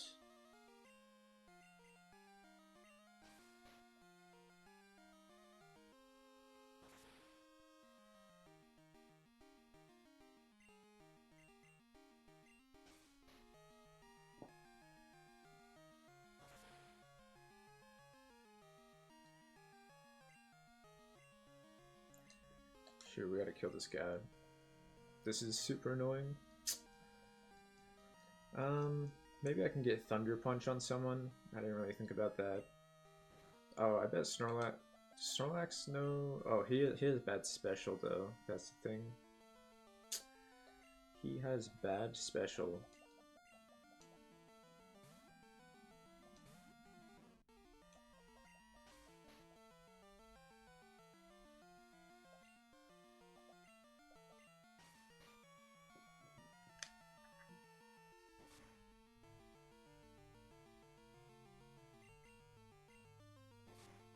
Man, this guy is super annoying. But yeah, I'll have to check if someone can get Thunder Punch. Could be a game changer.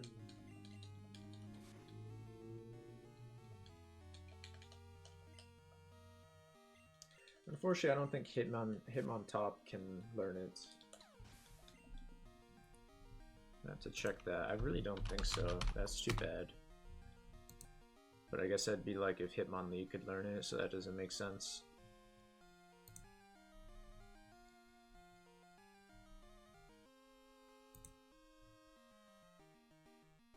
Yeah, no Thunder Punch.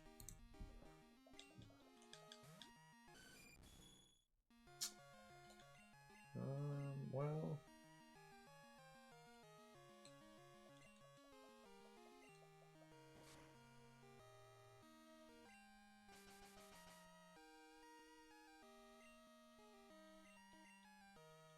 Oh, shoot, it didn't affect me? Why?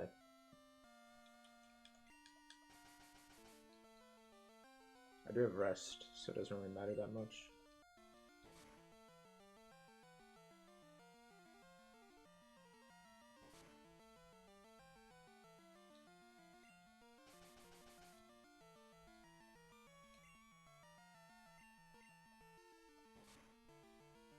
Lego Fortnite? I don't think I'm gonna get into Lego Fortnite, but I might play Fortnite when they add Hatsune Miku.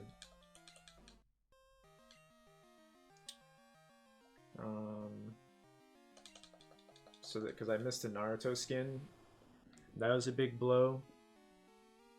So I want to make sure I don't miss this one. Big forever. Oh, she comes out January 14th, so I mean, you know, I made the mistake of not getting Naruto while he was still out, so... Just can't make that mistake again. Oh wow, that was so much damage. I think I'm super screwed. I mean, these dudes have legendaries, it makes me kind of want to use, like, the legendary dogs in this. Does make me kind of want to do that. I'm super dead.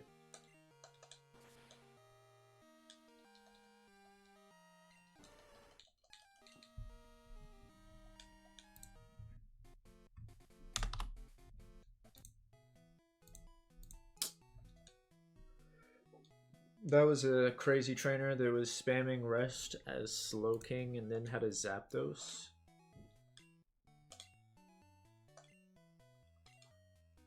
I could get my Pokemon vitamins. Yeah, let's check Thunder Punch though.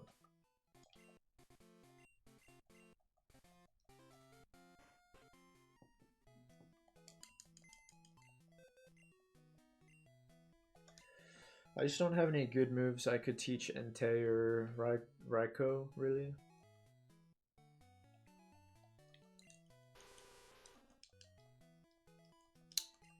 Yeah, and I mean, there's no way I could get them. That's the crazy part, like, because it's emulator, I can't trade with myself or whatever. It's just too bad. Definitely I enjoyed playing this on 3DS when they had Celebi. We got Celebi back in the day.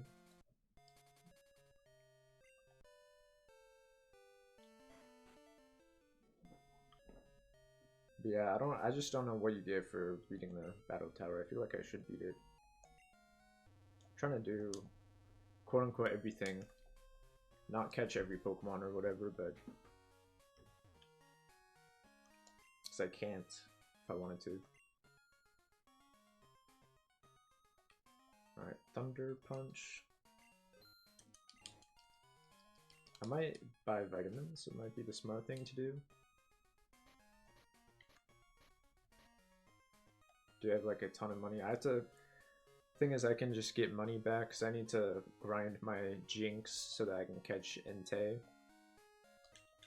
Dream Eater? Dream Eater could be kind of good on Slowbro, I would assume. Okay, so these guys can actually learn it. Thing is, Snorlax has bad special. I think Shadmaster might be good for that. Better than... I mean, is it better than Quick Attack, though? I feel like I don't need Flame Wheel if I have Fire Punch. Is there any way Flame Wheel is better than Fire Punch? I don't think so.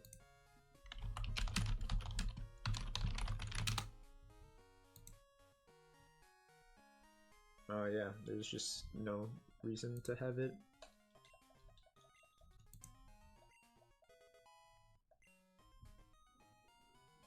Dream Eater. It's very